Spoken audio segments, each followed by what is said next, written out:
इस वीडियो में हम लोग बात करने वाले हैं डबल नॉब का। यहाँ पर 5 वायर के साथ जो है टाइमर हमारे पास यहाँ पर आप देख सकते हैं, इसका डायग्राम यहाँ पर बना हुआ है।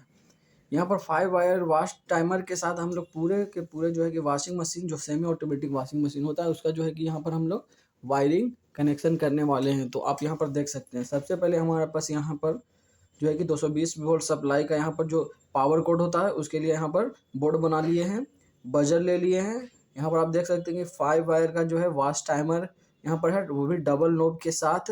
यहाँ पर वॉश मोटर है, 2 कैपेसिटर यहाँ पर हमने अलग अलग ले लिया है। आपको जो है कि डबल कैपेसिटर एक में भी देखने को मिल सकता है।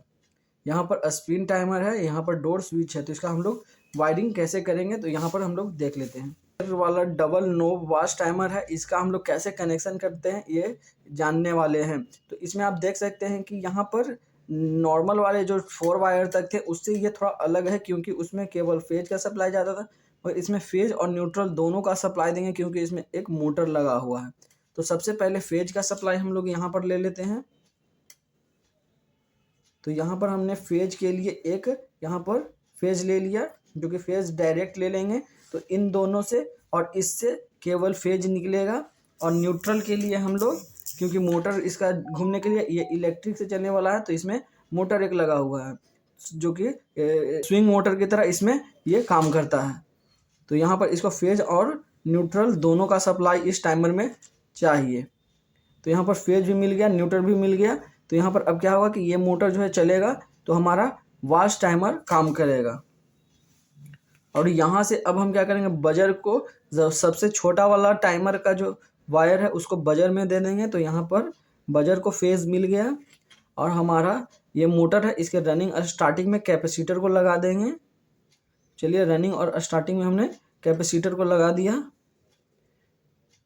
यहाँ पर इसको रनिंग, इसको स्टार्टिंग बना देते हैं। तो जैसा कि हमको पता है कि जो 2 वायर होते हैं उसको रनिंग और स्टार्टिंग में वॉश मोटर को दिया जाता है, ताकि हमारा मोटर जो है कि क्लॉकवाइज और एंटी क्लॉकवाइज घूम सके। तो यहाँ पर हमने पहले जो है कि स्टार्टिंग पे दे दिया और यहाँ से एक रनिंग पे दे दिया। अब हमारा जो है कि वॉश मोटर का कनेक्शन हो गया है फेज का। न्यूट्रल चाहिए कॉमन, जो कि कॉमन पर, तो अब ये जाके हमारा मोटर काम करेगा।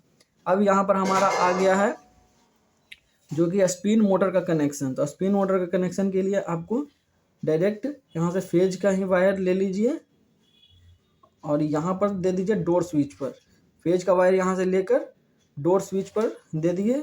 डोर स्विच से एक स्पिन टाइमर पर इसको कनेक्ट कर दिए। ये दोनों जो है कि सीरीज में हमेशा रहेंगे।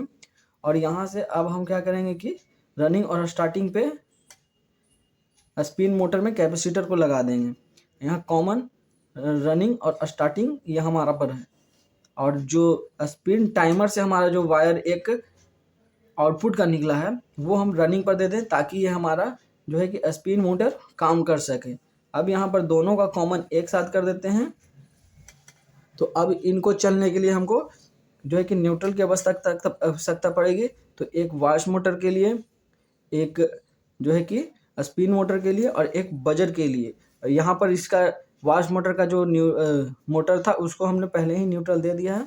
तो अब जिनको जिनको न्यूट्रल चाहिए उसको हम लोग न्यूट्रल दे देते हैं। तो यहाँ से हम लोग डायरेक्ट ही बजर को न्यूट्रल दे देते हैं। अब बजर हमारा प्रॉपर्ली काम करेगा। जब हमारा वॉश हो जाएगा उससे 10 सेकंड पहले वो बीप का आवाज़ देगा। अब इसको चाहिए हमको, ये दोनों मोटर में न्यूट्रल का सप्लाई चाहिए। तो यहाँ पर हमने दोनों मोटर को न्यूट्रल का सप्लाई दे दिया। आप यहाँ पर देख सकते हैं कि इस प्रकार से हमारा double knob 5 wire wash timer के साथ पूरे सेमी ऑटोमेटिक जो वॉशिंग मशीन होते हैं उसका यहाँ पर कनेक्शन डायग्राम आप देख सकते हैं। और जो लास्ट में ये बचा इसको हम लोग बॉडी से अर्थ कर देते हैं मोटर के।